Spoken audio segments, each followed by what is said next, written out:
Woo! Wonderful, Amen. wonderful work. Awesome. It takes work to make anything work. Amen? Yes.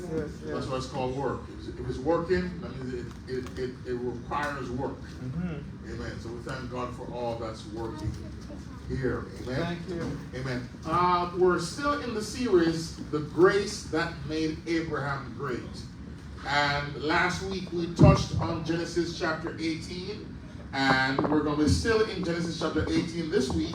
But with a different section of the text. We read last week verses 1 through 19. We're going to pick it up at verse 20 this week. All right? And so as we continue, God will keep giving us grace in this series. Amen?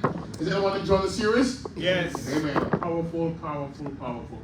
So we're in Genesis chapter 20, verse 33, verse 20 to 33.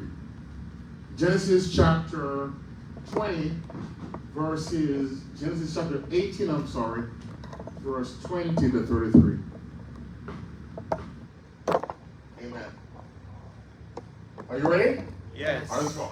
And the Lord said, because the cry of Sodom and Gomorrah is great, and because their sin is very grievous, we will go down now and see whether they have done altogether according to the cry of it, which is come unto me, because if not, I will know. So God came down from heaven to see what was happening in the earth.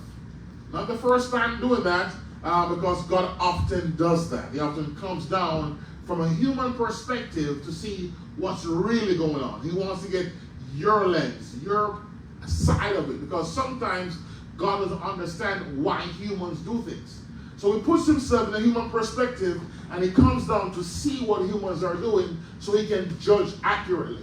He doesn't want to judge you on God's standard, because that standard is too high.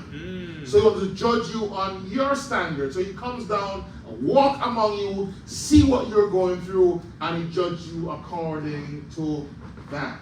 All right?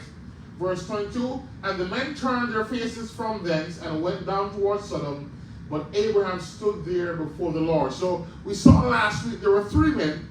Two were angels. One was the pre-incarnate Christ. It was Jesus before he was born in Mary's womb. So he was here in the Old Testament, and he was there with two angels at Abraham's house having dinner. And Abraham fed him, and he was hanging out with Abraham. The angels left, but Jesus stayed there with Abraham, talking to Abraham face to face.